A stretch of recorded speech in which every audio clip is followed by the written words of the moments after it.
Association of automobile workshop Kerala വാർഷിക സമ്മേളനവും അനുമോദന സദസ്സും കണ്ണൂർ ഗുരുഭവൻ ഓഡിറ്റോറിയത്തിൽ നടന്നു. സംസ്ഥാന പ്രസിഡന്റ് കെ ജി ഗോപകുമാർ ഉദ്ഘാടനം ചെയ്തു. കണ്ണൂർ ഗുരുഭവൻ ഓഡിറ്റോറിയത്തിൽ സംസ്ഥാന പ്രസിഡന്റ് കെ ജി ഗോപകുമാർ ഉദ്ഘാടനം ചെയ്തു. ചെയ്യാൻ കഴിയുന്ന ഇലക്ട്രീഷ്യൻ ആയിക്കോട്ടെ, നിങ്ങൾ പെയിന്റർ ആയിക്കോട്ടെ, ഡെന്റിങ് ആയിക്കോട്ടെ, മെക്കാനിക് ആയിക്കോട്ടെ, നിങ്ങൾക്ക് അതിലേക്ക് കൈവെക്കാൻ കഴിയുന്ന ഒരു സാഹചര്യം അത് സംഘടനയായിട്ട് തന്നെ നിങ്ങൾക്ക് ഇണക്കുകയാണ്. അതിന്റെ രണ്ടാമത്തെ ഘട്ടം, ആദ്യ ഘട്ടത്തിൽ ക്ലാസ്സിൽ പങ്കെടുക്കുന്നവർക്ക് അതിന് ഫണ്ടമെന്റലായിട്ട് അതിന്റെ കാര്യങ്ങൾ പഠിക്കണം എന്നുണ്ടെങ്കിൽ അതിനു വേണ്ടിയിട്ട് ഇപ്പം 5 ദിവസം നീണ്ടു നിൽക്കുന്ന ഒരു ക്ലാസ് അതും ഇപ്പം നിലവിൽ വരികയാണ്. അത് അടുത്ത മാസം തന്നെ ഉണ്ടാവും. അത് സെൻട്രൽ ഗവൺമെന്റ് ACCയുടെ സർട്ടിഫിക്കറ്റ് ആണ് അതിന് തരുന്നത്. 4 ദിവസത്തെ ക്ലാസ്സും 5-ാം ദിവസം പരീക്ഷയും നടത്തിക്കൊണ്ട് 2 ദിവസം തിയറി ക്ലാസ്, 2 ദിവസം പ്രാക്ടിക്കൽ ക്ലാസ്സുമായിരിക്കും.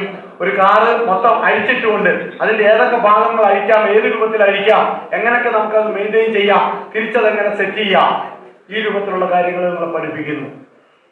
അത് നമ്മൾ തുടങ്ങിയ കാലം മുതൽ തന്നെ BS4 എത്തിയപ്പോഴും BS6 എത്തിയപ്പോഴും ഇന്ന് ഇലക്ട്രിക്കലിലേക്ക് എത്തിയപ്പോഴും നാളെ വരാൻ പോകുന്ന ഓരോ മാറ്റങ്ങളും നമ്മളിലൂടെ നിങ്ങളിലേക്ക്, സംഘടനയിലൂടെ അംഗങ്ങളിലേക്ക് എത്താൻ കഴിയുന്ന രീതിയിലുള്ള പ്രവർത്തനങ്ങളാണ് നമ്മൾ നേതൃത്വം കൊടുക്കുന്നത്.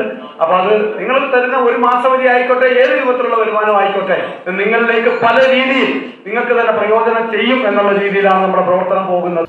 Kannur town unit president Hari ഇല്ലോളിൽ അധ്യക്ഷത വഹിച്ചു. സംസ്ഥാന joint secretary Renny K Mathew മുഖ്യപ്രഭാഷണം നടത്തി. സംഗീത് മഠത്തിൽ ഇൻഷുറൻസ് വെൽഫെയർ വിശദീകരണ ക്ലാസ് നടത്തി. ജില്ലാ president Sunny Mathew, P Sunil, KP Ragesh, KV Shaiju, Biju Mattannur, PV Rajan, MK Sreejith തുടങ്ങിയവർ സംസാരിച്ചു.